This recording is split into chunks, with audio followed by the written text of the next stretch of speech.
예, 안녕하세요. 전기박사 땡추입니다. 제가 저번 시간에는 그 기술 기준 52조의 절연 저항값 이 기준이 변경됐다는 것을 이야기를 했습니다. 그래서 제가 그 약어를 쓰다 보니까 시간이 걸려서 약어를 안 썼어요. 그래서 이 약어는 SLV, PLV, FELV는 SLV는 세이프티 엑스트라 로우 볼테지의 그 약어고요. 그 다음에 PLV는 그 프로텍티브 엑스트라 로우 볼테지고, FELV는 이게 기능성이에요. 펑크셔널 엑스트라 로우 볼테지의 약자다, 이렇게 알고 계시면 돼요. 그래서 이 사용 기준값이 앞으로는 2021년도에는 AC는 600V에서 제가 이거 잘못 썼네, 그죠? 전 시간에 요거 잘못했네요. AC는 600V에서 1000V로 바뀌었죠? 1000V. DC가 750V에서 1500V, 요렇게 변경됐습니다. 변경된 게 아니라 변경될 예정입니다. 예정이다 보니까 이 전로의 사용 전압 또한 400V 이하 대지 전압에서부터 400V 이상 이 사용 전압이 전로의 사용 전압으로 이렇게 변경됐다는 얘기예요. 변경됐는데 사용 전압은 SELV, PLV 값은 250V의 절연 저항계로 측정을 해서 0.5MΩ 이상이 나와야 되고, 그 다음에 FELV라든가 500V 이하 의 사용 전압을 했을 때 시험 전압은 뭘로 하냐면 500V의 맥어를 사용해서 해준다, 이런 얘기입니다. 그 다음에 500V 이상의 사용 전압은 500V 이상이면 저압이니까 500V 이상 1000V 이하 이렇게 되겠죠. 자, 그래서 이것을 사용했을 때는 절연 저항값이 1메가옴으로 바뀌었다, 이런 얘기입니다. 그런데 여기서 더 여러분들이 중요한 거 하나 있어요. 왜냐하면 앞으로의 전기 설비는 예전에는 접지 저항값이 개별 접지로 했었어요. 근데 지금은 그 공통 접지라든가 또는 통합 접지 시스템이 들어오면서 뭐가 달려 있어요? STP가 달려 있죠. STP를 달고 그 위에는 등전이를 하는 개념으로 지금 가고 있단 말이에요. 그런데 STP를 측정을 할 때 STP를 분리를 해줘서 측정을 해줘야 됩니다. 측정을 해줬는데 STP가 아니라 SPD죠. SPD를 분리를 해줬는데 분리할 수 없는 경우가 생길 수가 있어요. 근데 SPD를 분리하지 못하고 측정했을 때는 250V DC로 낮추어서 측정을 할 수 있대. 250V로 낮추어서 측정을 할 수 있는데 그 절연 기준값은 0.5메가옴이 아닌 뭘로? 1메가옴이 이상이 되어 있다. 이것도 여러분들이 알아두셔야 돼요. 그 내용은 이해하셔야 됩니다. 그거 하나가 있다는 거예요. 자, 저번 시간에 얘기한 거는 여기까지고, 그래서 여러분들이 지금까지 알고 있던 절연 저항 값의 기준, 전로의 절연 저항 값의 기준은 이 52조가 어떻게 바뀌었다?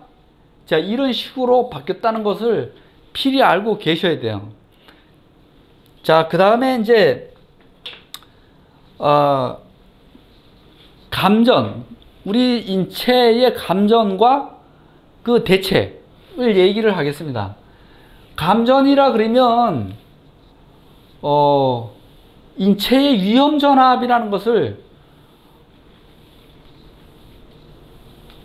인체의 위험 전압이라는 것을 우리는 뭘로 나타내냐면 전압으로 나타내고 전류로 나타내요.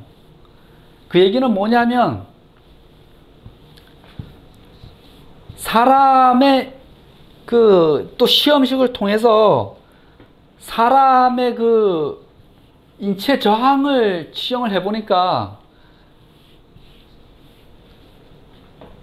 인체 저항을 측정을 해보니까 뭐 설이 여러 가지가 있어요. 근데 이 인체 저항,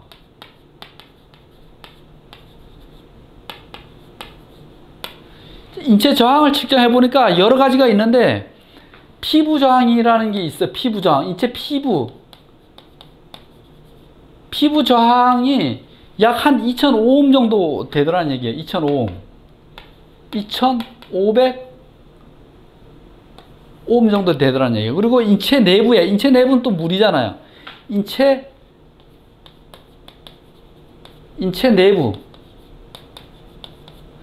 내부에도 한 700오hm 정도가 나오더래요. 그 다음에 그 인체와 팔과 그 발 있는데 그 사이에 나오는 것도 한 1500오hm 정도가 나오고, 그 다음에 그 발바닥 있잖아, 피부 면적, 그 부분에서도 한 300오hm. 자, 이렇게 인체에 저항이 있더라는 얘기예요. 그래서 이걸 다 합치니까 약 한 5000오hm 정도가, 물론 사람마다 다 틀리겠죠. 어쨌든 한 5000오hm 정도가 나오더라는 얘기예요. 5000오hm. 그러면 이것이 건조했을 때 5000오음이라고 하지만, 이것이 물기가 있거나 습기가 있으면 이 저항값이 얼마로 떨어져요? 약 500오음까지도 떨어진다는 얘기예요. 500오음까지.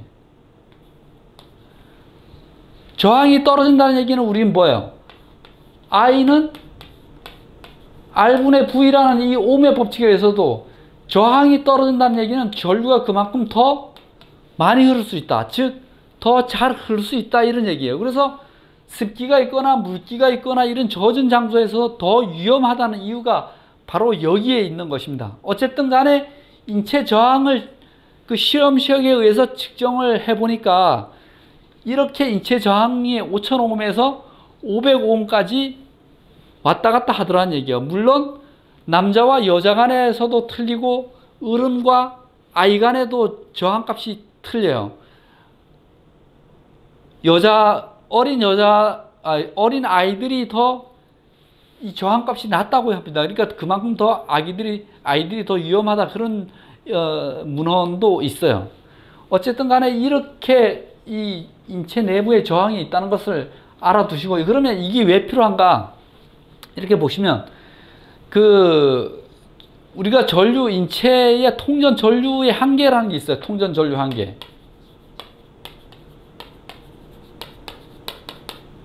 통전 전류 한계. 물론 이것은 제가 지금 얘기하는 것은 전기안전기술사 우리 유상범 교수님께서 강의하신 내용 중에 있는 내용의 일부입니다.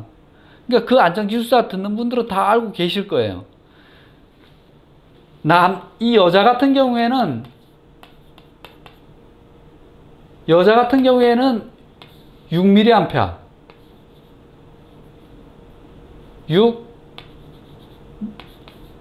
6mA. 남자의 경우에는 한 9mA 정도 된다 그래요. 9mA. 자, 이렇게 한계인데, 그러면 우리가 인체 저항이 한 5000오음이라고 봤을 때 5kΩ으로 볼 수 있죠. 그죠? kΩ 곱하기 6mA.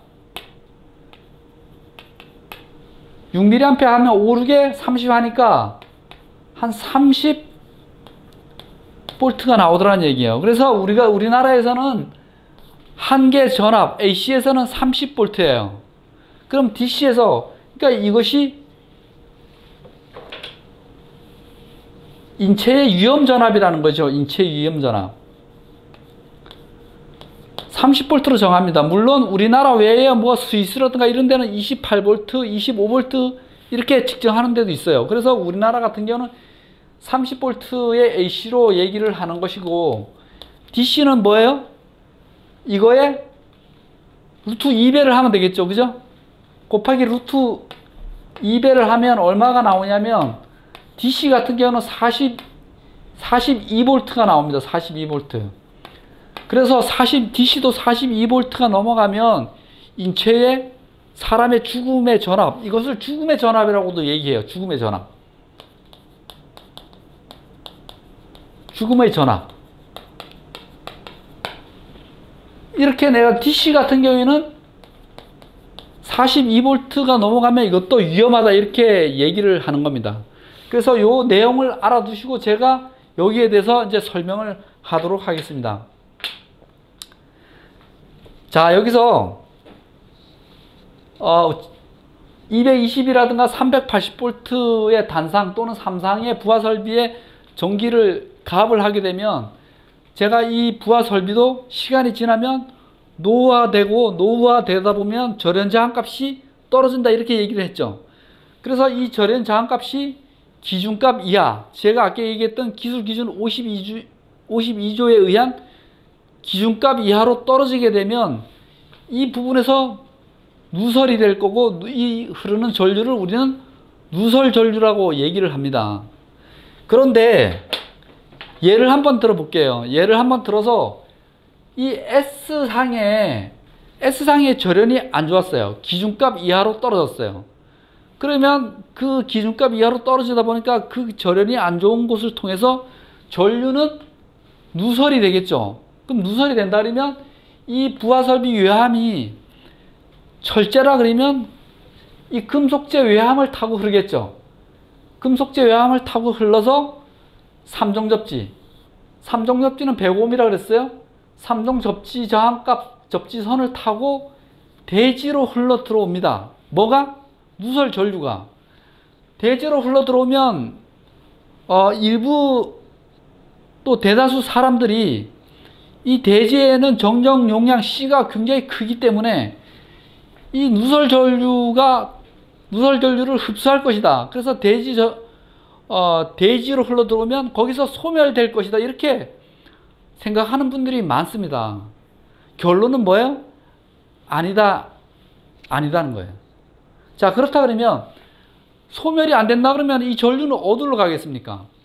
이쪽 방향으로 가서 이쪽 접지선을 타고 올라갈까요? 아니면 이쪽 방향으로 전류가 흘러 들어갈까요? 이 짧은 순간에 여러분들 한번 생각을 해 보셔야 돼요. 소멸된다고 하던 분인가, 또는 이쪽으로 간다고 생각을 하시는 분, 이쪽으로 가고 양쪽으로 다 간다고도 이렇게 생각하시는 분이 있다면 여기서 제가 얘기하는 것을 듣고 확실하게 개념을 잡아줘야 돼요. 이거를 알게 되면 여러분들이 전류가 흘러가는 길을 알게 되는 겁니다. 제가 한 10여 년 전에 전기 박사에다가 뭐라 그랬어요? 전기는 길이 없으면 흐르지 못한다고 이렇게 설명을 했잖아요. 그 이유가 여기 있는 거예요. 뭐라고? 제가 전기는 길이 없으면 흐르지 못한다.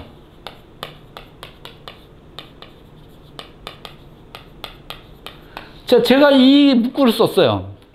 이 문구는 굉장히 중요한 거죠.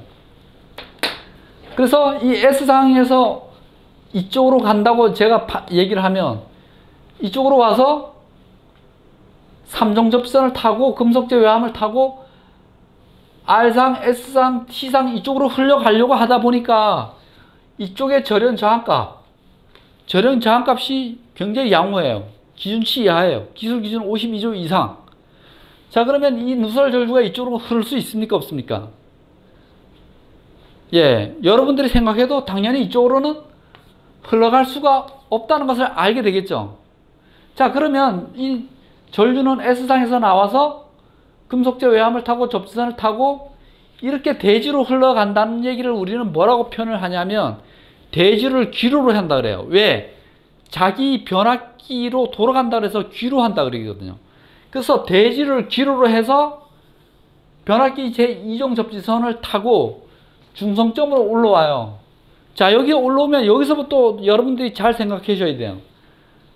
R상, S상, T상으로 전류가 분산되어서 갈 것이다. 이렇게 생각하는 분들도 계셔요. 과연 그런지 한번 보겠습니다. 중성점에 올라와서 R상으로 갔습니다. R상으로 가서 흐르려고 전선으로 타고 여기를 와보니까 여기에는 절연저항 상태가 굉장히 양호해요. 절연저항 상태가 양호하다 그러면 전류가 여기서 흐를 수 있어요? 없어요? 당연히 못 흐르죠. 당연히 못 흐릅니다. 그럼 이 중성점에서 다시 어디로 가요? T상으로 한번 가볼게요. T상으로 해서 전선으로 타고 딱 와서 여기 부하설비의 접속점에 와보니까 여기도 마찬가지로 절연 저항값이 기준값 이상으로 양호해요. 여기서 누설 전류가 이 금속 교합으로 흐를 수 있어요, 없어요? 예, 그렇습니다. 당연히 못 흐릅니다. 자, 그렇다면 이 누설 전류라는 S라는 놈은 S상으로 타고 흘러 들어가서 여기를 도착해 보니까 여기에 누설 전류가 절연 저항값이 낮아요. 그러니까 이 낮은 절연 저항값에 의해서 누설 전류가 금속재 외함을 타고 흐를 수 있는 조건이 된다는 얘기예요. 자, 여기서 중요한 거예요. 이런 전류가 계속해서 금속재 외함을 타고 접지선을 타고 삼중 접지선을 타고 대지를 기로로 해서 변압기 중성점으로 흘러와서 S상으로 계속 시간에 의해서 지속적으로 흐른다고 생각을 해봐요. 이것은 전기가 흐를 수 있는 길이 되겠죠. 그래서 전기가 흐를 수 있는 통로가 이렇게 폐로로 구성되는 거예요. 우리는 이것을 폐로라 그러죠. 폐로가 구성되고 여기에 흐를 수 있는 게 뭐예요? 전류 I가 흐를 수 있다는 얘기야. 전류 I가 흐르는데 이것을 대지에 흐른다 그래서 그라운드라 그래서 우리는 IG라고 이렇게 또 표현을 합니다. 자, 이 IG가 시간적으로 장시간에 흐르게 되면 어떻게 돼요? 이 부분이 열이 발생하겠죠. 뭐에 의해서? 줄의 법칙에 의해서. 줄 법칙에 의해서 열이 전류의 제곱에 비례해서 저항에 비례해서 시간에 비례해서 열이 이렇게 발생한다 이런 얘기입니다. 자, 이 열이 발생돼서 우리 차단이 안 돼주면 뭔가 차단 조치가 안 돼주면 여기서 뭐가 발생돼요? 화재가 발생되겠죠. 이 화재를 우리는 뭐라 그래요? 전기적 화재라 그러죠. 이 주위에 열나는 주위에 가연성 물질이라든가 또는 아크가 튄다든가 또는 가스가 있다든가 이렇게 되면 2차로 연결되는 그런 문제가 발생되는 것입니다. 자, 그래서 제가 조금 전에 얘기했던 전 시간에 우리는 이 전기를 가압하는 순간 점검을 하게 돼 있죠. 뭐를? 기술기준 52조에서 절연저항 측정을 하게 돼 있는 겁니다. 그래서 절연저항을 측정하려고 사람이 여기에 분전반에 닿던가 또는 아니 금속재 외함에 닿을 경우에 사람이 점검을 하려고 이 금속재 외함에 이렇게 닿을 수가 있어요. 그러면 이 누설된 이 전류가 금속재 외함을 통해서 인체를 통해서 이렇게 흘러갈 수 있습니다. 물론 접지를 해놨기 때문에 접지가 105ohm이라고 그랬죠? 그 다음에 인체 저항은 제가 아까 여기서 얼마라 그랬어요? 최대 55ohm, 5000ohm이라고 그랬잖아요. 자, 그러면 제가 아까 얘기했던 I는 R분의 V라 해서 저항이 커지면 전류가 작게 흐를 수가 있어요. 그러면 저항이 크면 접지보다는 전류가 더 적게 흐르겠지만 인체로도 전류가 흐른다는 얘기입니다. 전류가 흐른다는 얘기가 장시간으로 전류가 흐른다면 사람이 어떻게 될까요? 사람 또한 감전이 되는 겁니다. 감전. 자, 우리가 이 감전을 보호하기 위해서 그럼 어떤 조치를 해줘요? 우리의 전로에다가 누전 차단기를 설치해 준다는 얘기입니다. 그래서 이 누전 차단기는 그만큼 중요한 거예요. 그래서 누전 차단기의 그 빨간 버튼, 그 버튼을 우리는 뭐라 그래요? 그렇죠. 그 버튼을 우리는 리모터리 버튼이라고 이렇게 얘기를 해요. 그래서 누전 차단기를 각극에다가 이렇게 설치를 해준다 이런 얘기입니다. 설치를 해줘서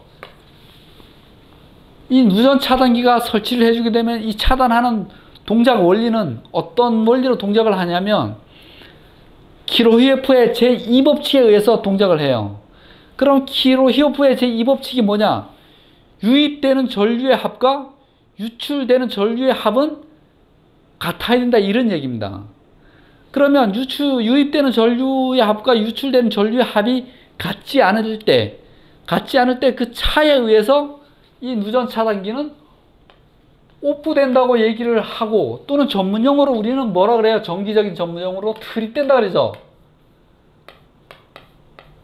트립된다고 얘기를 합니다. 그래서 이렇게 오프된다 이렇게 된 거예요. 오프된다. 자, 오프가 됐을 때는 어떻게 되겠어요? S상에서 절연이 안 좋아서 누설됐던 것이 금속체 외암을 타고 접지로도 흐르겠지만 이보다 낮은 전류, 5000오미랍은 50분의 1에 되는 낮은 전류가 반비례해서 인체로도 통해서 흐르게 되겠죠. 인체를 통해서 대지를 기로로 해서 흐릅니다. 흘러서 변압기 중성점으로 올라와서 S상을 통해서 가려고 하다 보니까 이 S상의 누전 차단기가 트립이 됐네요. 트립이 됐으니까 전류가 흐를 수 있어요, 없어요? 이 전류가 흐를 수 없기 때문에 이 사람을 보호할 수 있다는 얘기입니다. 그러면 이 사람을 보호할 수 있는 인체 심실세동전류라는 게 있어요. 우리 인체 한 개의 심실세동전류는 얼마나 있어요? 50mAh/s라고 이렇게 돼 있어요. 이것이 인체 심실세동전류예요. 그런데 이거보다도 더 낮게 한 얼마? 30mA의 누전 차단기가 0.03초 이내에 차단이 돼서 인체를 보호한다 이런 얘기입니다. 무슨 얘기인지 아시겠죠? 그래서 우리가 이 절연저항을 측정하는 이유와 또는 절연저항의 저항값이 떨어졌을 때 화재가 발생될 수 있고 사람이 감전될 수 있다 이런 얘기입니다. 그래서 우리가 점검을 할 때 점검 안전수칙이 있죠. 여러분들 점검할 때 장갑을 왜 끼워요? 그냥 일하기 편하기 위해서 끼나요? 아니죠. 왜?